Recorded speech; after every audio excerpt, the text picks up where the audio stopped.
Welcome to Rates and Barrels. It's Friday, August 2nd.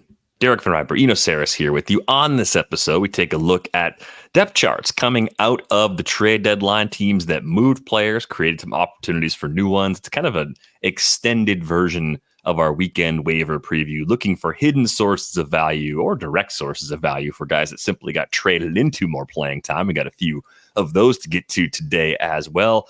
And we have a project prospect broad question to get to as we get rolling here in just a few minutes. If you have not joined the Discord yet, that is the best place to send questions for the show. You can do that using the link in the show description. How's it going for you on this Friday morning? It's good. Going to see Deadpool tonight. I'm going to the last few days of an art exhibit at SF MoMA that is the art of noise, I think it is, but it's music. It's like music art, band art, like posters and actually some audio stuff. So I'm going with my dad, who's been going to concerts for, I don't know, 70 years, 60 years. Is there any podcasts featured at this exhibit? Well, I'll see. I'll make a case for Rates and Barrels up there. We could put the audio birthday card I made for you a few years ago. That was real art. It was amazing. We had the beer cap. It was a nice graphic made by our graphics team for an article.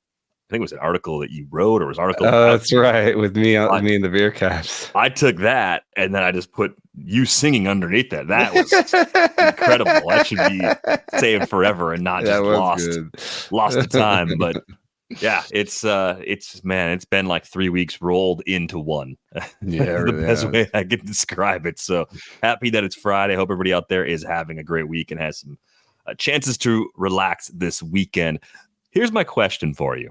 A lot is being made about trade deadlines and how we don't really see top 100 prospects get moved anymore.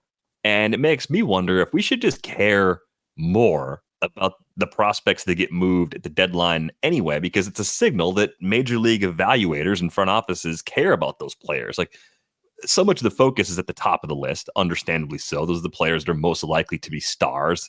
But as you move to the back of a top 100, the hit rate changes a lot.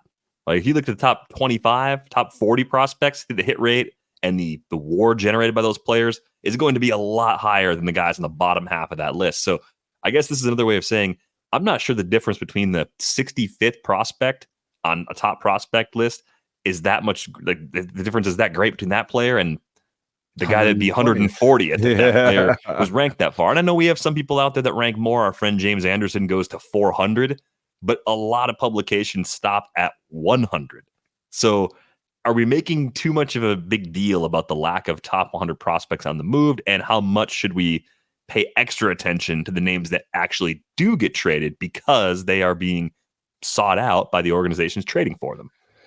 Well, I think about that J.J. Cooper finding that 80% of the prospects traded at the deadline make less than a win of WAR at the major league level. So I do think also of the sort of logarithmic way of, the way that you can see value just plummet, for prospects from top 10 prospects. My natural reaction, I think this is what, fantasy owners and the market has done, is I will protect a top 10 prospect with my life. And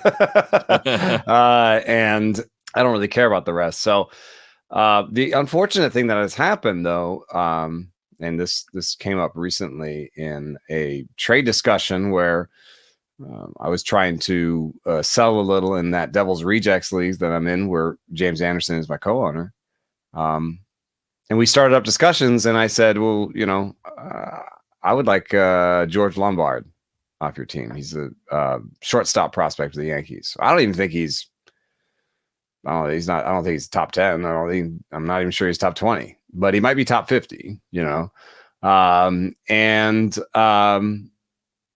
he took George Lombard off the table and offered me some other guys that were probably more like 100 to 150. And I was like, I don't even want to keep talking. And so that was the end of it. And the response from their side was, well, I know I can't get anybody to even buy any prospects, you know. And then I've got another owner who keeps trying to give me 2 like sort of top 20 prospects for Junior Caminero. And that's kind of interesting. And sometimes it gets close to me being like, but roster spots are pretty. You're always, everyone in every league almost is trying to consolidate.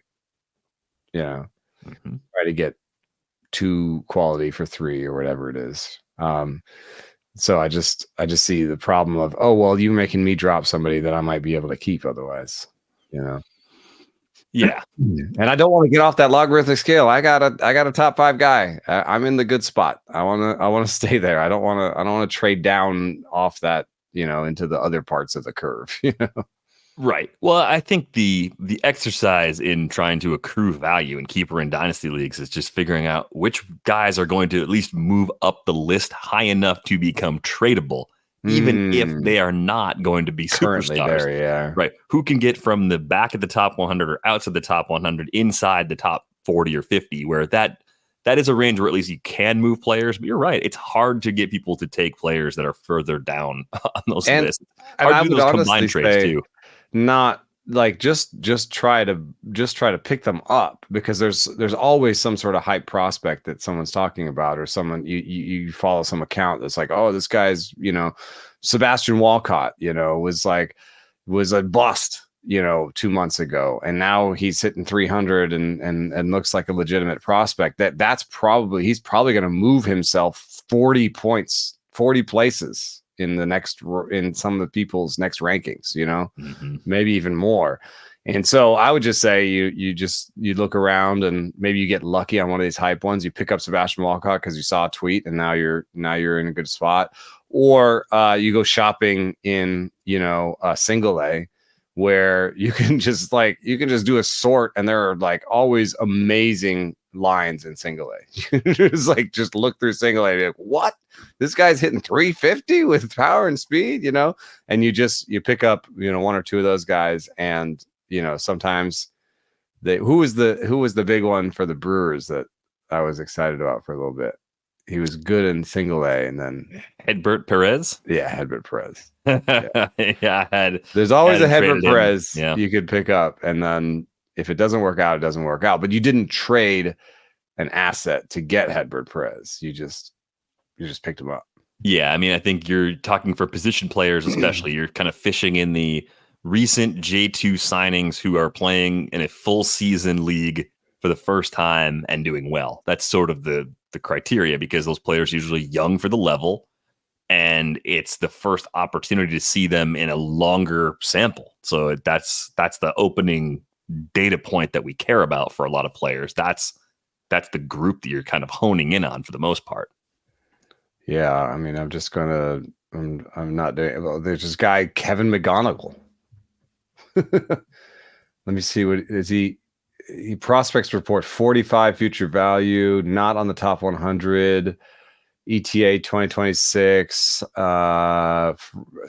It's a CBA pick for the Tigers. He is hitting 326, 407, 470 with power and speed, 9% strikeout rate, 12% walk rate. I don't know. Romeo Sanabria. I'm just sorting my WRC Plus and saying names, just do a little bit of a research. Of course, Lazaro Montes is 5th best in A-ball, and that's actually a name that you might recognize. Yeah. And the other thing you're going to see is that the value of these players can jump a little bit for lists that get updated throughout the year, because as they get promoted, sometimes they hit a temporary wall that reduces some of the enthusiasm. It creates a lot of questions. Maybe there's a flaw with a certain pitch type, and there's some uncertainty as to whether or not that adjustment will be made. I mean, I even think about it with Jasson Dominguez, just the arc of Jasson Dominguez's time as a prospect. God, he was like a can't miss guy. He was he had a nickname. He was the Martian. He was going to be a number 1 prospect. I don't know if he ever got to number 1. I don't know if he was ever anybody's number 1, but he was in top 10s really, really young. mostly, sight unseen based on the player he was at the time he signed as a teenager with the Yankees. And then like Cespedes barbecue type stuff. Sure. And then there was the dip in 2022 when, it didn't look great because the strikeout rate was high and A-ball, and people were wondering like, oh no, is this a colossal bust? Or the power wasn't like, no doubt. Or is this going to take longer too? Like that was the other part of it. Like the timing is always kind of important in trying to figure out where these guys go. And I remember trading for Dominguez and getting him as a throw-in in a keeper league that spring. It was just because I had a prospect spot open. The person I was trading with had to move somebody. And I think by ranking, Dominguez might have been their worst prospect. That was it. It wasn't me saying he's definitely going to be good someday, but it's more like, hey, wait, everyone thought he was awesome a year ago or 18 months ago. So maybe I'll just take that flyer since it's May. A lot can happen between May and this September. And if he's not good at the end of the year, sure, I'll cut him. But the difference between Dominguez and any other fringy top 100 prospect I would have filled that spot with, like how would I have known the difference other than things I was previously told about Jasson Dominguez? Right. And you're on like on a roller coaster ever since. So you're probably pretty excited about him now. Mm-hmm. It's been a strange development, especially with the injury after I promoted him last year and all that you've stuff. Been holding him in the major league spot. Yeah, he's actually stayed on the roster, which is, but that's like, maybe that's an extreme outlier sort of example. But the other side of the opening question is, should we care a lot about the prospects that teams cling to? In the case of the Padres, right? They were aggressive, but they kept two prospects that you'll see on a lot of lists. You'll see Ethan Salas, teenage catcher, very high on some lists. I think he's inside Keith Law's top 10, even as of the midseason update. And that's with some struggles at Double-A, which makes sense given how young he is.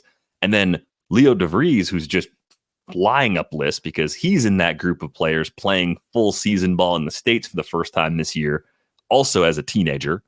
And that is driving up his value right now. So perhaps the Padres' unwillingness to trade him, at least for now, should be a pretty good indication to some of us that they see him as a guy that will be a special player, that they will see as a future consensus top 5 or top 10 prospect that will be the guy you can't even trade for in fantasy. Like that's sort of the vibe I get when a team holds on to a guy like that, but starts to trade everybody else. Like Robbie Snelling, who they traded to the Marlins, I think could do a little bit of the Dominguez thing where this is actually a relative buy low point and the Marlins are going to look pretty sharp for getting him in that deal that sent Tanner Scott and Brian Hoeing to San Diego. But I think the fact that they held on to Leo DeVries in particular gives us an idea that they think he's special. Yeah, I just, one thing that's interesting is that Salas has not played well at any level offensively. We had a question about this, right? That was in Discord, and I'll try to get the handle while we're talking. But the question was, have the Padres hacked age to level? And I think the question is driving at, have they done something with how they promote players that has effectively inflated the value of their prospects in the eyes of other teams and their respective models?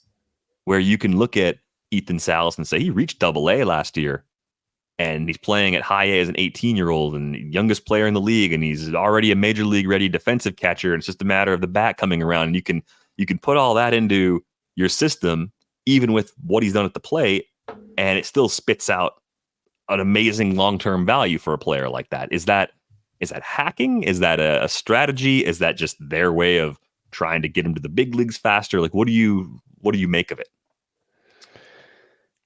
I think that it could be possible that teams could be trying to do that. I mean, we joke about the Angels, and the Angels just announced that they're promoting their prospect that they picked in the draft this year in the first round to Double-A already. And 7 of the 10 first picks in the draft have not even started playing baseball yet.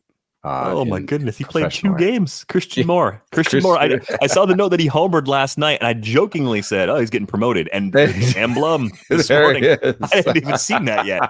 On his way, Christian Moore joining the Trash Pandas after 2 games at High A.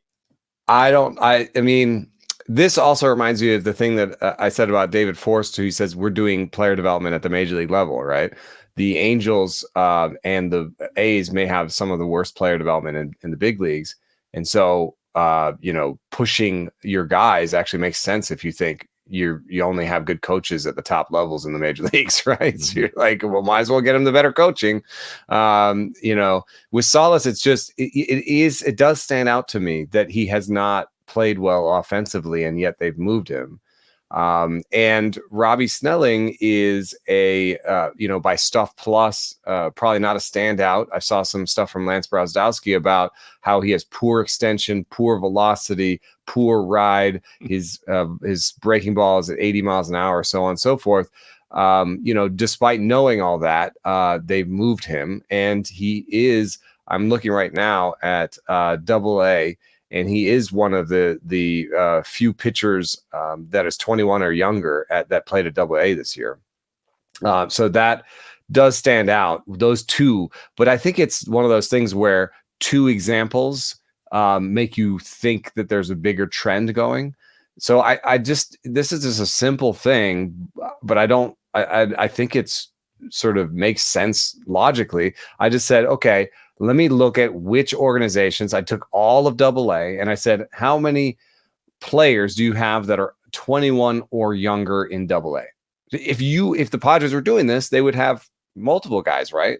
Right. They'd just be moving everybody along instead of, I think they're just moving certain players that they think they can get to the big leagues faster because they actually believe those guys belong on those cards. Right. I don't think it's or to trade them. So it could be something they do to pump up trade value of specific players that they like their highest. I think it's just they take their highest value players and move them. Yeah, move them aggressively, see how they respond to it. And the worst case scenario is that their age to level context still isn't terrible. The best case scenario is you're right, and they're good enough to play. Like sort of Jackson Merrill, right? They moved him pretty aggressively. I think that's it, because I just did hitters 21 and under at Double-A. There are 43 of them, and none of them with 50 plate appearances or more, and none of them play for the San Diego Padres. There's no quality filter on this. It's just, are you 21 or not? And a hitter and 50 plate appearances. Minnesota has Emmanuel Rodriguez and Luke Keeschel and Kalai Rosario.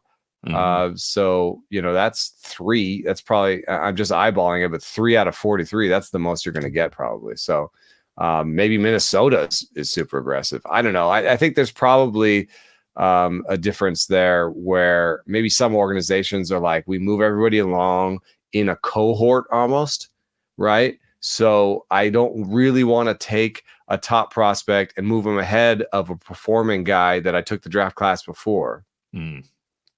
Because I don't want the performing guy who's in Double-A to be like, I just lost my job to that guy just because his draft pick was higher.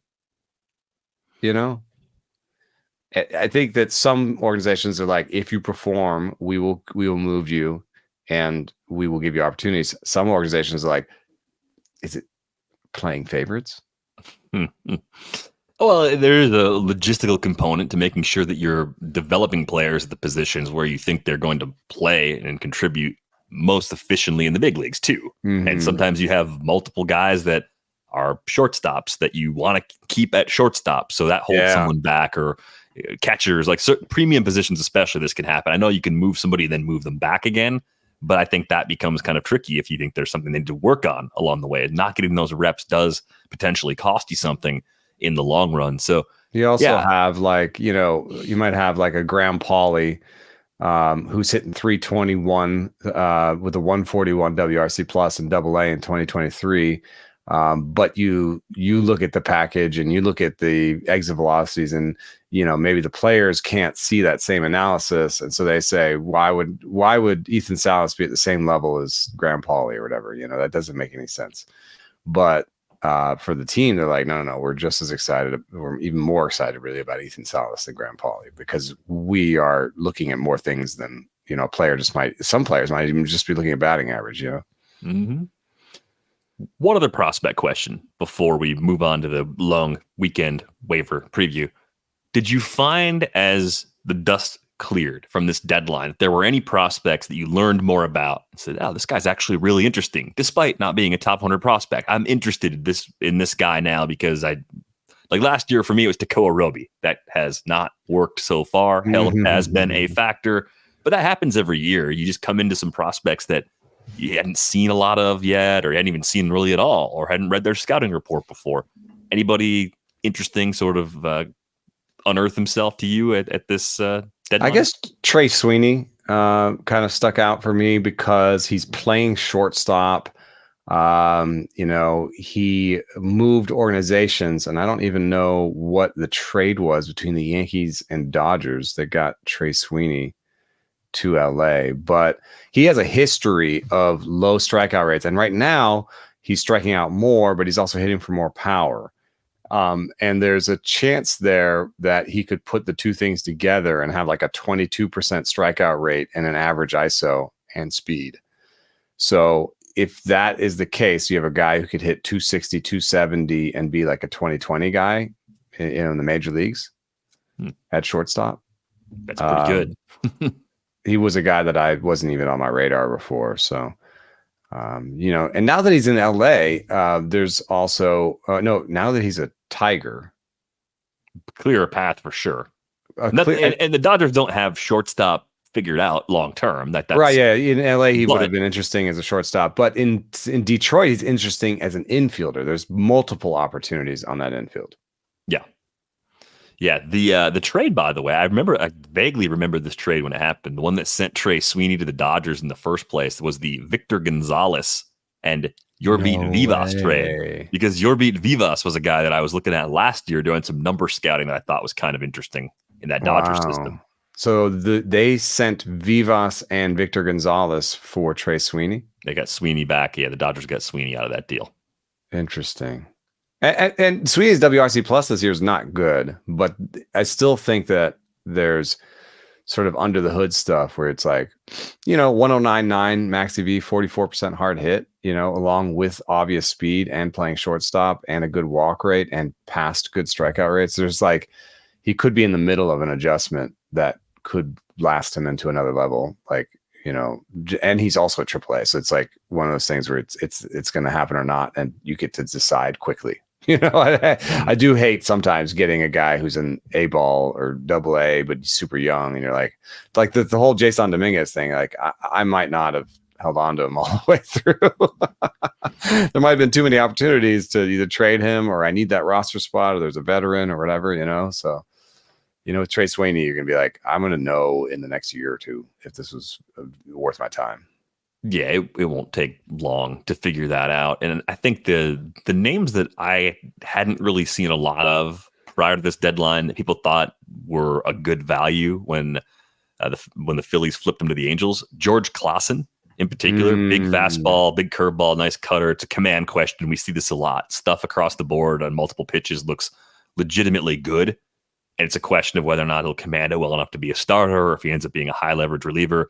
But I think a lot of people like Clausen and Samuel Aldegari. And I had a couple of evaluators suggest that package was better than the one that the Padres sent in the Tanner Scott deal. Yeah, and that's where it's like the great, like, after 100, we don't always have a ranking to look at. Like that's, and if those are only coming out at the beginning of the season or in the winter, especially, a lot changes from February. I would certainly take Clausen over Snelling myself. Just knowing what I know now about their stuff. Right, but a year ago, I think it would have been laughable. The reverse. Yeah. It would have been Snelling hands down. So it's just a question of like, okay, Snelling is this guy that he was so young for the level. The backstory on Snelling is he was a very highly coveted football recruit too, like a 4-star recruit to go play linebacker. So he's that kind of athlete. Linebacker, yeah. Yeah, so he's 20 right now. So he could still get bigger and stronger and change and work at some of those things that are, currently holding his arsenal back. Like, you have to kind of build that into your expectations and your projection for a player like that too. But I thought the Angels, this is again coming from people who know prospects a lot better than I do, did actually pretty well in that swap they made with the Phillies, getting some pitchers that could be important to them in the long run. This is also Clausen is also a win, I think, for Philly's player development. They've been trying to improve their pitching development from within for a while, and he was a 6th round pick that cost them, $300,000 in the draft in 2023 to turn him into an asset that could bring them back. Carlos Estevez is pretty good. Yeah, you're drafting pitchers out of the Big Ten in the 6th round and turning them into guys you can trade for high leverage relievers. You're doing well as an organization, but curious to see how it works out for Clausen, especially with that move to Anaheim. Let's take a look at some of the big league opportunities created from this trade deadline. You featured some players in a story earlier this week. We'll talk about a few of those guys, and we're going to take a spin through some of the depth charts that have the most going on right now. I think we should start with the Orioles because there's some stuff that's unrelated to the deadline. Coby Mayo is coming up because Jordan Westburg is going on the IL with a broken hand. Jasson Holliday got recalled earlier this week, and he already looked like a winner from this deadline with Connor Norby being included in a trade that sent Trevor Rogers back to the Orioles. Also somehow found room for Livan Soto. Yeah. I like every time they make a transaction, I'm like, how many players do they have? Like 30 people on the 26-man roster? Like, what is happening? Yeah, somebody not checking to make sure. No. Yeah, right. I think Soto's probably going down when they officially promote Mayo, maybe or Mateo. Where's Mateo's on the 60-day IL, so he's done. Yeah, I think he's not done for the season. He's done until like the last week. Okay, or so. Soto is taking the smallest part of Mateo's job, which is backup infielder. So he's not going to figure in too much. I'm just looking at the depth chart now, and it looks to me like Jasson Holliday is the second baseman. Yes, I think this is a nice runway for Jasson Holliday. As we've learned, he does have to hit to stay up. They could, send him back down if it doesn't work and go back to trying to save Rookie of the Year status for 2025 if it doesn't work out this time around. You could, I guess it somewhat depends on Mayo, because if Mayo hits and Holliday doesn't, then Urias can play second or third and just be the worst offensive player on the team. Just right. That's fine with them. Okay, we have one hole. You know what I mean? And it's not even that bad. So I think that's the deal there. So it's kind of Mayo versus Holliday for a job, maybe. They both can have a job. Urias can be a backup too. But if we're going to build a bench, what's the bench? It'd be Urias for one. So we're going to put Holliday, Mayo as starters. We're going to put them into starters. I'm going to put Eloy Jimenez as a starter at DH.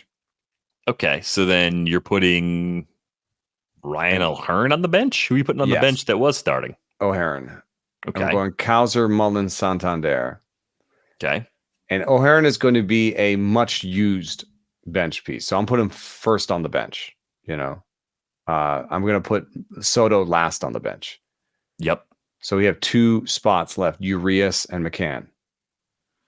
Yeah. Urias. What happened to Kjerstad? Where did Kjerstad get hurt again? Why is he gone? This is what I'm saying. Oh, they optioned him. That's so they're always optioning someone you'd think they don't have to option. That player used to be Kyle Stowers a lot too. Yeah, that's true. So now, and Kjerstad, like Stowers, is 25, on the ripening part of the scale. Probably he's a better player, I think, than Stowers, but he's similar in that he strikes out a lot. Could be a 3-true outcome guy, but he's run high BABIPs just because of his spray chart and his speed, some speed. I don't know. Why is he run high BABIPs? Yeah, it's interesting. He's might be a better player than Stowers. I'm not even 100% sure.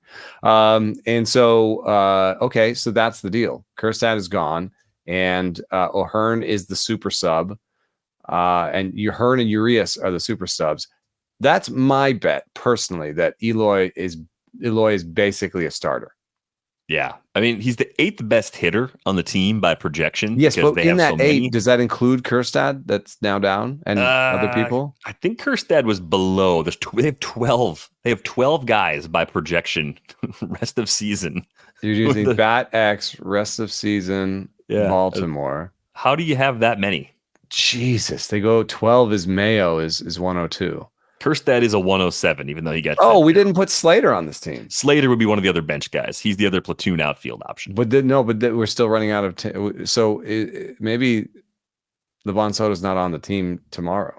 Yeah, that could be the next move. But who's the backup shortstop? Jackson Holliday. Right, they can move. Yeah, they have that. Teams that have the second baseman that can play shortstop have the backup shortstop in the lineup and don't have to put one on the bench. If you take Westberg out because he's hurt, Eloy is 6th best. He is a little bit worse than O'Hearn, though, in terms of projections. So I could be wrong. I think there's a little bit of a jam there with Mountcastle, O'Hearn, and Eloy.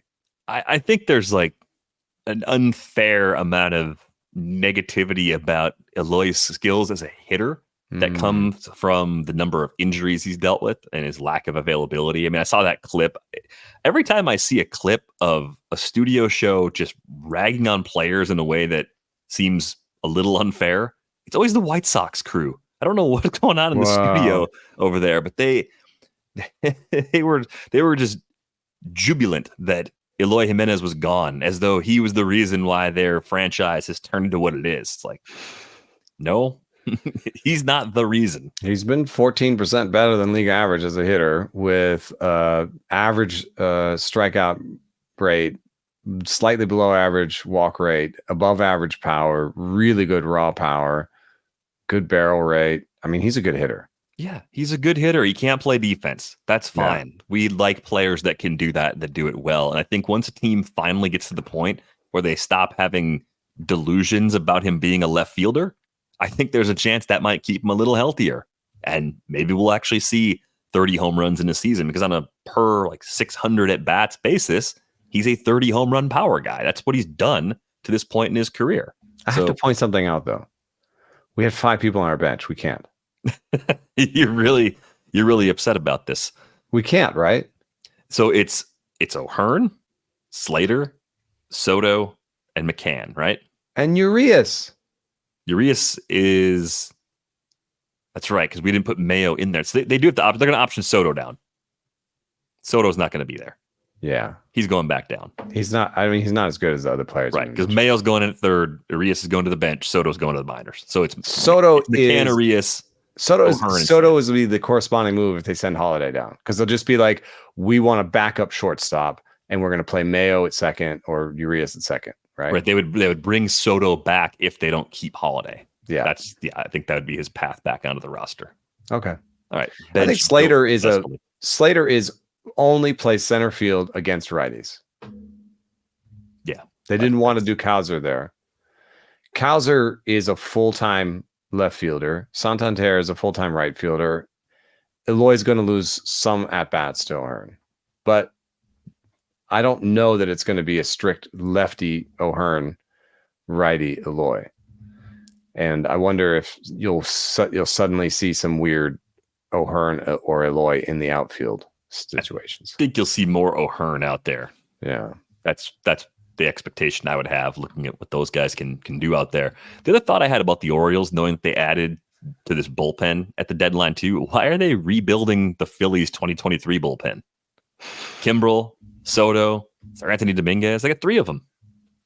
I mean, to me, the way I described it on Baltimore radio the other day was, I think Kimbrel, Dominguez, and Soto. I think Cano is an ideal setup man because his stuff lends itself a little bit more to ground balls, and he'll allow contact. But you could bring him in with somebody on base, maybe get a double play, that sort of deal. You don't necessarily want him as your closer, because then he might put somebody on base. You know what I mean? With the walk rate too, he could maybe create a situation out of nothing. So anyway, Kimbrel, Soto, and Dominguez, I think all have the stuff to close. And I think what their bet is, one of these guys will have good command at the right time. None of them has great command. And when they don't have great command, you don't want them as your closer. That's what we've seen. So I think they're just betting that one of them has good enough command to be the closer at the right time. Yeah, good luck trying to land that plane, though. I hope they've got a model for that. That'd be great. But I do also think that there are certain teams that have maybe more advanced modeling for command. And I did see some weird sort of swapping of relievers. The whole like Hunter Biggie goes to the Rays and then the Cubs trade for Nate Pearson. Yeah. I'm like, are they the same guy? Is it Spider-Man meme? Like, that does seem a little bit like Spider-Man meme. And maybe it was just, well, the Rays wanted Biggie and we wanted to have a high stuff guy like that. So we just gave them Biggie and thought we'd trade something lesser for Pearson. And so, we do think it's Spider-Man meme, or teams think that they have modeled command better. Because, I think there's a public race right now to model command better in terms of what the things we're thinking about are release angles. So looking at a pitcher's angles out of the hand to predict command. But Max Bay had a recent little tweet about it where he said, a 0.1 degree change or a 1 degree change in release angle is a foot at the plate. Yeah. So now you're trying to parse these release angles, because you just think about the math of it, right? Like you're trying to throw this ball 60 feet. If you change it one degree, of course it's going to be a lot 60 feet away. So, so release angles are one way that people are doing at it. Alex Chamberlain has proposed that we should have a sort of broader look. Instead of looking at the 9 segments of the strike zone, we should look in maybe, fewer segments, whatever it is. Another way of thinking about it is perhaps we could look at these heat maps and look at their sort of tightness and just have like some sort of idea of the spray of a pitcher. Sure. Like the weight, the heaviness of the dot, like if it's actually like where you want it to be, or if it's a big splattery egg where they're kind of all over the place. They don't have that consistency. Like look at Hayden Birdsong's, 4-seam spray chart if you want to be like, whoa, what's that? But that's a little bit of a Rorschach thing where you'd be like, well, how many clusters are there? Are there 3 clusters here that are tight, or is it one spread shot? So anyway, people are trying to race to model command better in the public space. I bet you some teams feel like they've had it sussed a little bit. Maybe the Orioles think, no, these guys' command's fine. We'll take them. Yeah, that could be. That could definitely be the situation. Staying in the AL East for a minute, the Rays very active at the deadline. We saw Johnny DeLuca get a day off on Tuesday after 4 straight starts.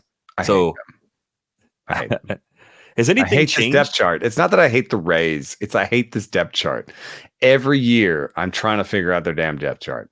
I think all that's going to happen is, for now, until they bring up Junior Caminero, who they'll probably bring up at the end of the month or in early September. Until then, Johnny DeLuca and Richie Palacios can play more together and not share a spot. And I still don't know if splitting up means they even have full shares. They just have larger shares. And then once Caminero comes up through the trickle down, because Palacios gets into the second base mix, I think everything falls in a way where they go back, DeLuca and Palacios go back to sharing again, and then you're frustrated by both. So you have this little window until Caminero's up, where I think those are the 2 guys that play a little extra. And there is an opportunity for one of them to play into, like, there is an opportunity, despite DeLuca being a righty, for him to sort of play into full time. But I was looking at his skills, and this is when I was writing this piece, I was like, do I have a thing for DeLuca? I ended up just putting them all under Junior Caminero, because he was the most interesting name to me.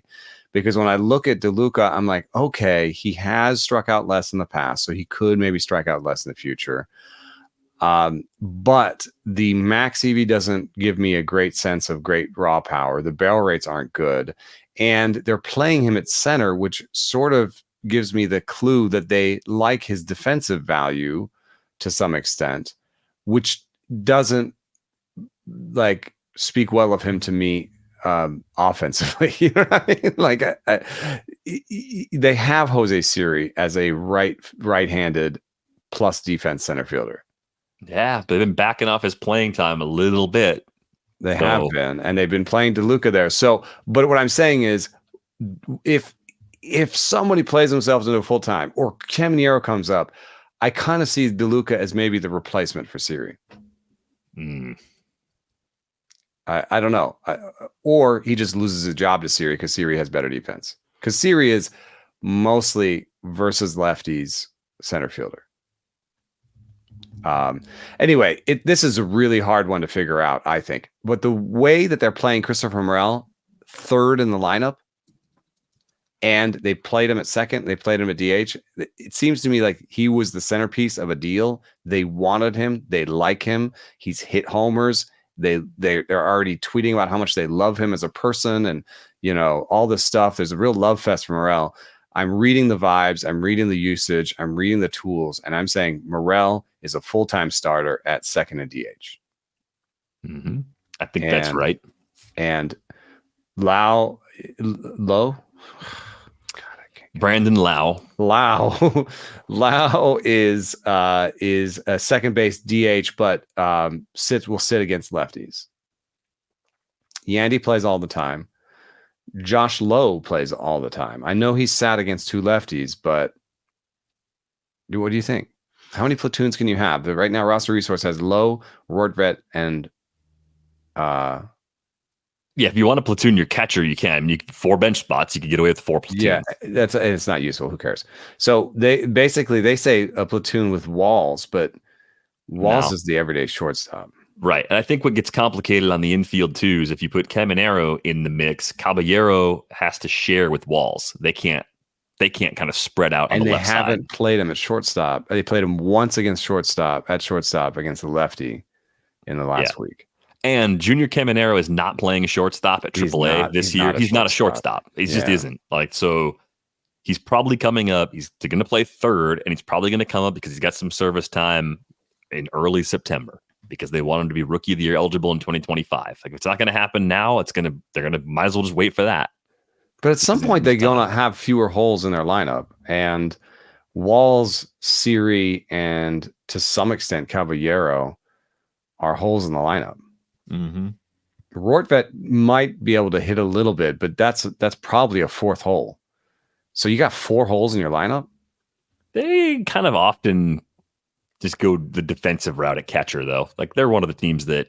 And that's fine. And Siri is going the defensive route there, and Walls is going the defensive route there. Uh-oh. Yeah, I think cutting it down to 3 spots where you do that that's too much. Like, you got to probably limit yourself to 1 or 2. So maybe Caballeros ends up taking back the shortstop job when Caminero comes up. That's a sort of level of intrigue where you want to watch and see if Walls doesn't hit. Like, can you really keep playing him? No.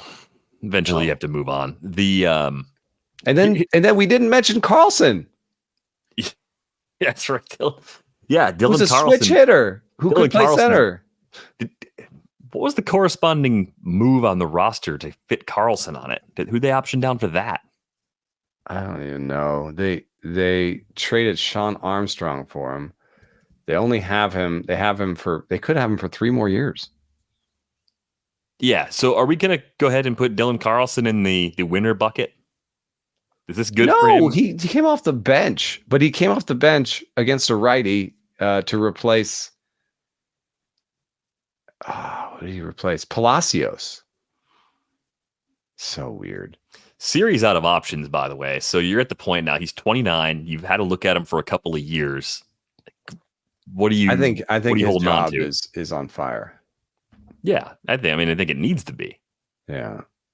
You probably let him go soon. Yeah, it's too defensive forward. I mean, 89 WRC plus seems actually about his true talent. Right. And like I said, I think there's too many holes. So yeah, I mean, they're sorting. They're going through a sorting through process. So somebody could play their way. I would just watch. That's what I said in my piece. Just watch. Like this next month, somebody is going to rise out of this crew and have an everyday job, and somebody is going to be released in the offseason. Well, good luck trying to figure it out. No, I mean, I think Siri's going to get pushed off the roster. I think it's between DeLuca and Carlson for me as far as which outfielder is going to pop become the center fielder, become more interesting. I think I might actually take Carlson, even though DeLuca is getting the first crack if we're playing the long game here. Yeah, there's in his history in the major leagues a good strikeout rate, but not great power, but some better days with in-game power. So if he can sort of access his in-game power, that's what you need to see out of Carlson. Similar in bat speed to Johnny DeLuca, too, is Dylan Carlson. They're both a little underwhelming, kind of that light blue range, 69, 70 mile per hour average bat speed. So we'll see if they add bat speed or if it's a pull approach or what they're able to do to try and Carlson does not their pull. value. No, I wonder, but maybe they try to get him to, Yeah, that's something I have no feel for that. Like, can you look at a guy that hasn't pulled the ball, find something to look at and say, no, there's reason to believe he can do it. I did hear from a director of player development that that it's maybe the most possible thing to change, the two most possible. And I actually was talking at Driveline. I was at Driveline on vacation. I went to Driveline on my vacation. What's wrong with you? Family. You brought your family to Driveline on vacation? I did. I mean, the boys are into baseball, so that the boys got to throw in front of their miss target thing to see their command. And we have Edgertronic video of them now. So that's pretty cool. Yeah, the younger one was like, I wanted to do more, but the older one was like, oh, can you get my Edger video? I want to see it. But anyway, and I talked to the director of R&D at Driveline about this. I think the two most Jack Lambert, what up? The two most common things that you can change in coaching are this: contact point, attack angle. Contact point is out front, and the cues that you might think of are go get it, let it travel, and then attack angle is sort of how much what your angle is to the ball. So that's a little bit like in the back, you might say, I want to be quick to the ball. And you might say, I want to chop wood just to get to the zone quicker. Or you might say, I want to, get to plane or whatever it is. There are cues there that you can change attack angle. So I would say, yes, I would say that pull is something you can coach. And we've seen already that pull is something that's not that sticky year to year as some other stuff, and takes a long time to stabilize. 200 balls in play versus barrel rate, which is 50. So yeah. I think there's something to that, which means, that's something that people change and that they can coach, and that is a little bit amorphous. Yeah, I think within that, I was trying to discern if there's a group of players or a player type that's more likely to be able to make that adjustment with the coaching than some that just can't. They just something about their hands, their mechanics that does not really work. They have to change too much to actually get out in front and pull the ball more often. But that's hilarious that you took your kids to Driveline on the family vacation. What's going on with Miguel Vargas? I thought Matt Thompson had a good question in the Discord earlier this week. He was wondering if the problem is actually Vargas's swing, and I was looking into it. He's similar swing speed to TJ Friedel, who we look at and say, that power wouldn't play particularly well outside of Cincinnati, but doesn't matter because he gets to play half his games at Cincinnati. Vargas's swing is about a foot longer than Friedel's, even though the speed is the same. Then beyond the swing stuff, there's the question about defense, which it doesn't matter because the White Sox are just so broken right now. They can let Miguel Vargas learn, try to coach him up, play him wherever they want for a little while, and just let him play regardless of how bad the glove is. That was a luxury he was never going to have afforded to him with the Dodgers. So an obvious winner in terms of playing time, but is he good? Is he actually going to hit? Is he going to take advantage of this in a way that makes him even, medium-sized league relevant or possibly even shallow league relevant? I don't know. I mean, the first highlight that went out on the Twitterverse was him boffing a ball. I mean, he literally had the ball in his glove and it bounced out of the pocket of his glove like 10 feet. So I did say in my thing that if he makes it, it's not going to be defensive value. It's not going to be base running value. It's going to be patience and contact and just enough power. And I did do a bat speed, swing length, swinging strike comp because chance that he has a little bit of some natural ability, bat to ball ability, right? And I found the perfect comp. I think it actually works almost across the board. Lourdes Gurriel Jr. Okay, that's he's not a great defender, right? No, yeah, he's not a great defender. I think it varies quite a bit, but it might not be as bad as the Vargas downside defensively. Right. Yeah. But Gurriel also encapsulate maybe the upside of Vargas. Like a guy who's going to have a decent batting average and hit 18 homers. It's not bad. Maybe, didn't Gurriel have an all-star year? So like, Vargas could have one all-star. I know that people, one all-star doesn't sound like amazing, but that's a regular, and that he might be the only regular that was created at the deadline. That would be sad. That's how it the other out. Comps. I use bat speed, swing length, and swing strike. The only other comps were Josh Bell, who just I think would have been better if he could have lifted the ball better. David Fry's on this list. David Fry actually has the exact same bat speed and swing length and a worse swing strike. Ty France is pretty close, and Cody Bellinger. So there's a lot of different sort of ranges there. This is we're beginning to use bat speed and swing length to kind of try to figure out comps, but none of those guys has no doubt power.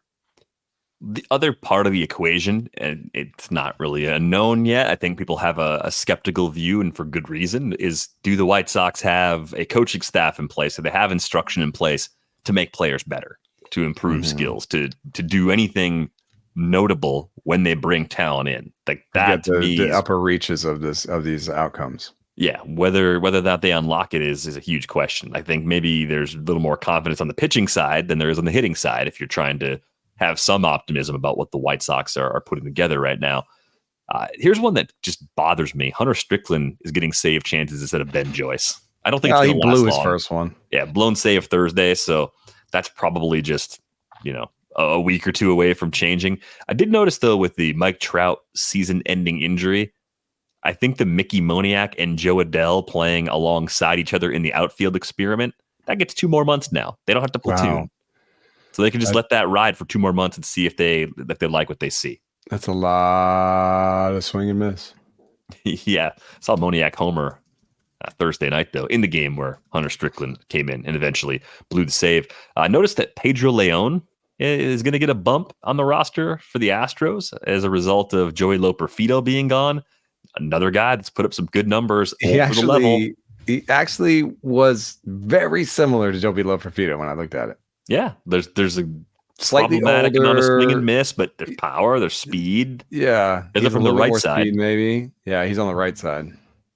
That makes playing time a little harder to come by, but not impossible. I don't know. I'm still intrigued by Pedro Leon. I don't know if there's anything actionable here. It's more of a watch list situation for me. I know you see a lot of A's games. Tyler Ferguson is getting save chances because Mason Miller's hurt, and then Lucas Erceg got traded to the Royals. Is Tyler Ferguson good? If you're looking for some saves, is this a good place to go?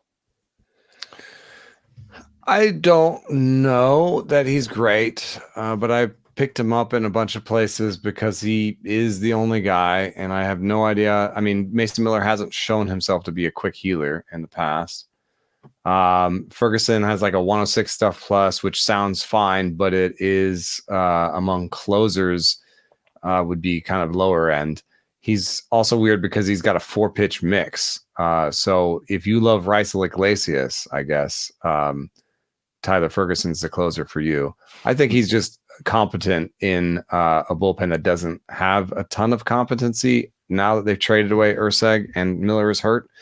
And so he's the guy that for now, and it's not a team that's going to create a lot of save opportunities. But as tepid as that recommendation can be, I have followed it myself.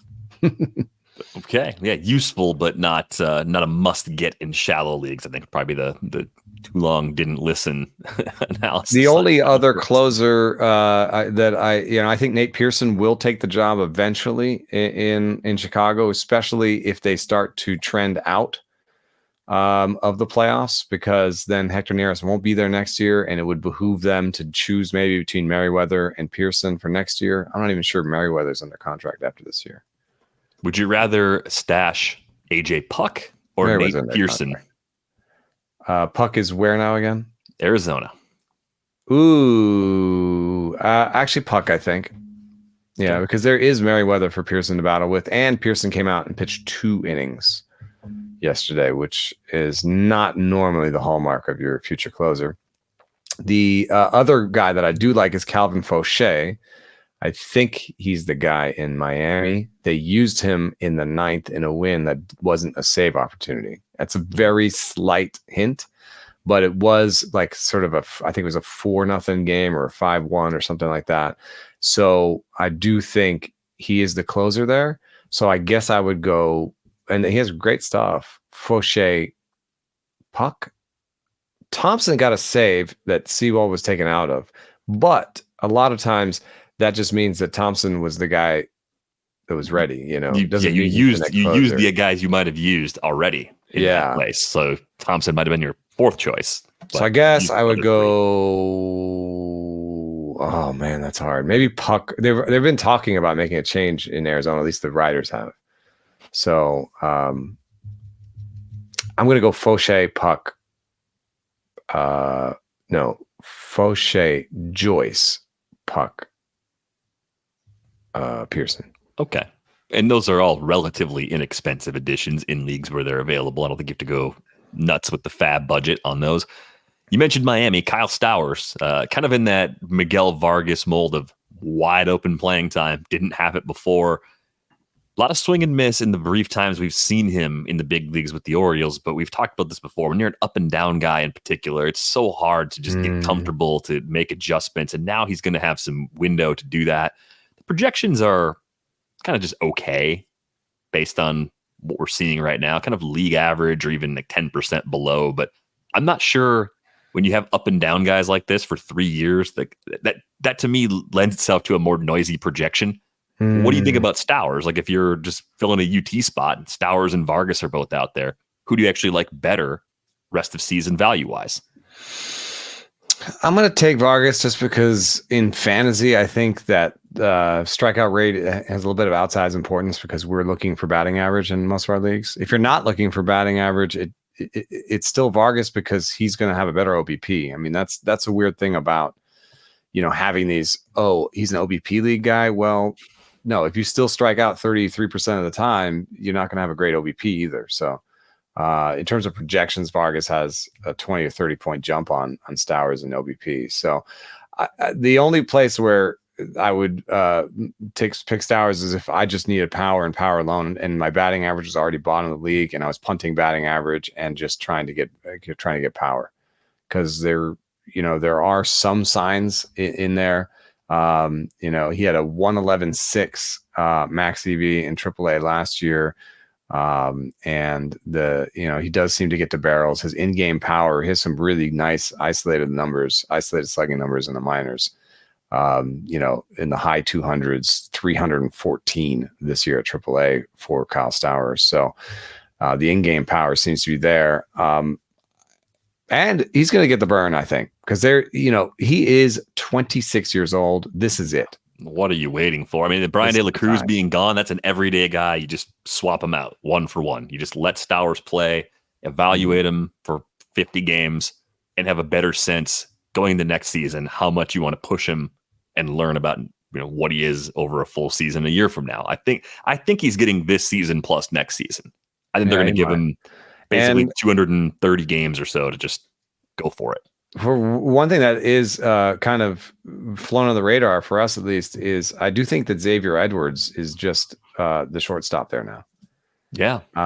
And I know his current line is super BABIP inflated, but even if you deflate that BABIP, I do think he's around a league average bat. And so I guess they'll be evaluating his defense over the next couple of months to see if he's their shortstop going forward. But I bet next year, Edwards, Berger, Sanchez, and Stowers are in the lineup, and you start to see replacements. David De Los Santos at first instead of Jonah Bride. That makes a lot of sense for me. Connor Norby at third over Emmanuel.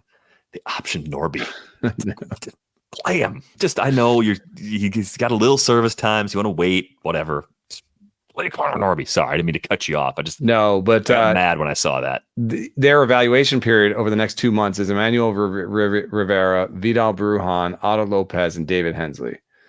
Those 4 guys are basically, I think, battling out for one infield spot, because next year I do think De Los Santos, and I guess you could throw in Bride and make it 2, first and second. So first and second are open. Rivera's, 28 and he's had a bunch of chances. I think he's a bench guy. Brujan could take it. Lopez could take it. Hensley's 28. I don't know. I think all these guys, second, third, and first, they're kind of trying to find if one of them is more of a utility guy they can keep. Maybe one of them is a starter.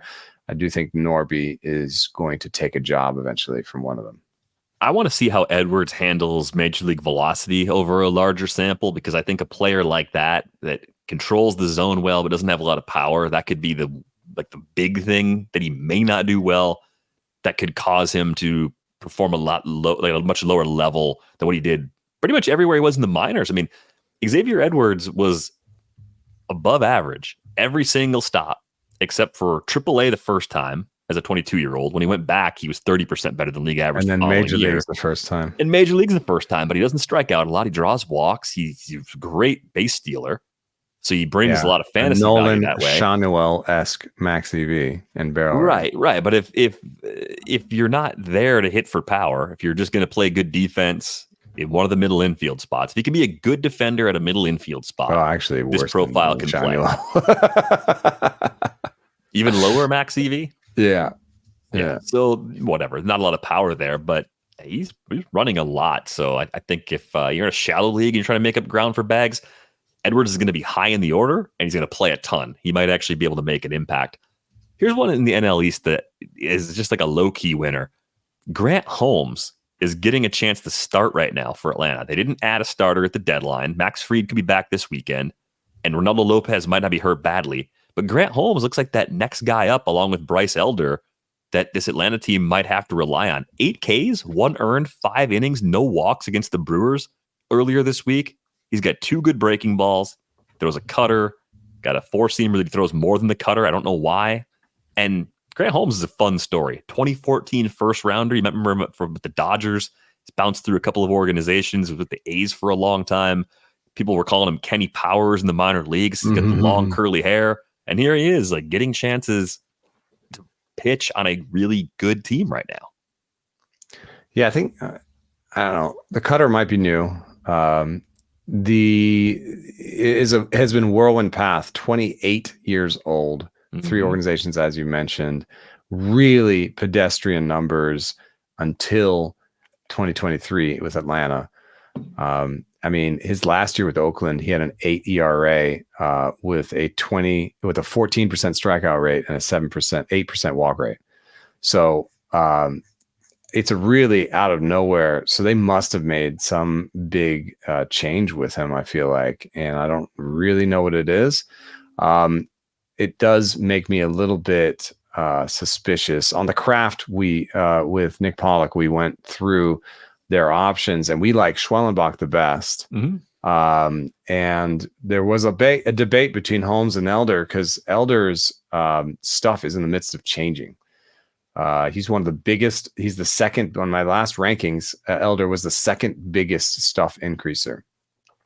And so I do think that between the 2 pitchers, Elder has an out pitch that's better than any of them that Holmes has. But Holmes is your classic 4-pitch with slightly better command than Elder. So take your pick, man. I think it's really hard to figure that one out. Lopez is going to miss at least 1 start. It's been announced. And so I think they're battling each other. The schedule may have a lot to say about this right now. If I'm looking at the Braves schedule coming up, I'm doing the wrong place here. I need to go here. I was in the roster resource because it's pretty cool to see their stuff there for, here we go. We've got Schwellenbach, Holmes, Fried, Sale, Morton, Schwellenbach, Fried, Lopez. So Elder's not even Colorado. At Colorado next weekend. They're at Coors. So if that Lopez spot stays open, it's not a spot where you're going to want to throw one of those guys. Yeah. And Holmes even drops out of their rotation when they have Fried coming back. Yeah, Fried's supposed to be back on Sunday. So it may not matter for very long. But I thought just the fact they didn't add more depth means those guys could get a few more chances. So we could be looking at them as streaming options down the stretch. One name to keep an eye on for pickup purposes, if he's eligible, he hasn't pitched yet this season. Eduardo Rodriguez could make his season debut for the D-backs. So just yet another injury name coming back. Tyler Mahle getting close too, for what it's worth. If you're just scrambling, looking for potentially useful starters, a lot of us are in that spot. At Cleveland, which I actually have found this year to be one of the hardest decisions. Yeah, the park was playing differently, and the lineup's been a little better than we expected all year long. So I think I would wait and see. And then his next one, Eduardo Rodriguez, would be versus Philly at home. So you may not play him until August 17th at Tampa Bay. Bake that into your expectation then if you are going to pick him up, or bake that into your bid, especially. Don't go too aggressive if you can't use them for these first. That's so funny. I mean, like just the schedule is such a source of chaos. Jordan Montgomery, who, you know, if they were both healthy, I'd probably take Eduardo Rodriguez. They're not my player type. Everybody listening knows that. But Jordan Montgomery gets at Pittsburgh, misses the Cleveland series, does get at versus Philly, but then gets versus Colorado in his next start. So Jordan Montgomery's, 2 out of 3 starts over Eduardo Rodriguez. Let's go to the Giants real quick on our way out. You wrote about Hayden Birdsong, and by trading Alex Cobb and moving Jordan Hicks to the bullpen recently, Hayden Birdsong gets more chances to start for this Giants team. And I love it. I mean, I think the knock on him is that the fastball does not grade well, but by velocity, it doesn't seem like it's a terrible fastball to have as a starting point. And it's been changing a little bit. Like he's been adding verticality to it. And that's, I think, again, of how much player development happens at the major league level. His curveball has added an inch of drop and his fastball has added an inch of ride. So he's changing a little in front of our eyes. The slider is the out pitch. It's the dominant pitch. It's a very, very good slider. So and then the park is going to help him. Mm-hmm. I think Birdsong's a pickup in any league. Yeah, I think Birdsong is going to be one of the better final 2-month pickups on the pitching side, just because the park's huge for him. He's got good stuff to work with, but the park is such a soft landing spot because you want to use him for pretty much every home start, just based on that. And then there's going to be these road spots where you can probably use him too because he misses enough bats. Yeah, the hitting depth chart in San Francisco is going to get a little jolt today, where they're going to add Mark Canha and they're adding Gerard Encarnacion, who has been on an absolute tear when it comes to power. And he's the rare player that has come out of Mexico to do something. I don't even have his Mexican League numbers in front of him, but he also then just hit 10 homers and 146 plate appearances in AAA for the Giants. So he's just on an absolute tear. 26 years old, was a poorly regarded prospect for Miami, but has really added a power dimension that makes the strikeout rate okay. It's like a high strikeout rate guy that has become more patient and really accessed the power. Really nice top end exit velocities, 113.9. He's going to be put into this lineup along with Mark Canha tomorrow. I think they're going to option Derek Hill. That gives them 2 righties on the bench. Marco Luciano's a righty who's listed as a starter at DH. Wilmer Flores is not coming back, so one of these guys is just going to be a caddy at first base, mostly from Lamont Wade Jr., who never plays against righties. Maybe the other one can make Michael Conforto sit against lefties. So Wade Jr. and Conforto will sit against lefties, and Canha and Gerard Encarnacion will play. I don't know. I guess Marco Luciano's spot is the one that's open if Canha or Encarnacion, like that, they're battling for a full-time spot. They'll all get playing time against lefties, but one of those guys will turn into a full-time spot. I don't know. They can also platoon Mike Yastrzemski, I guess. So all 3 of them can just be small side. But I do think that with DH open, with Jorge Soler out of town, there is one spot that they can play for. If they play for the future, Luciano will get that job. If they play for the now, maybe Canha. Gerard somewhere in between. So that's something to watch, I guess. Yeah, and the other guy that's been really great for the Giants that we didn't talk about really much when he got like an opportunity a few weeks ago is Tyler Fitzgerald. Like he's going to become the shortstop lately. What are we expecting from him? I mean, 9 homers, 7 steals, 301, 363, 602 line, and 135 plate appearances. Very low to me in the sense that the upper level production has been good. It's just not, I don't think it was expected to come through at this sort of level in the big leagues. Yeah, he's toolsy. He's got 99th level sprint speed. Arm strength is 31st percentile, but they are in a little bit of a beggars can't be choosers situation when it comes to shortstop in San Francisco. I think he's over his head. 384 BABIP, 30% strikeout rate. But I do think he's a toolsy guy who can run hard. I bet you he'll hit the ball hard. And he, smoothness wise, he's a little bit smoother at shortstop than Luciano. And I've been a big Luciano defender. So I think that Luciano will be better than him with the bat. And, they both have shortstop eligibility. They both might play a lot. So I would pick Luciano for this year. But next year, Luciano will probably lose shortstop eligibility. Fitzgerald will still have it. I do think maybe true talent, we're talking about a guy who's 240, 300 OBP, 420 slugging or something, maybe a 15-15 guy or a 20-20 guy. It is a 20-20 guy, but there's also the chance he loses the shortstop job defensively, and it's not a high OBP, so it's not going to be high in the lineup. So there are some things that aren't great about the package.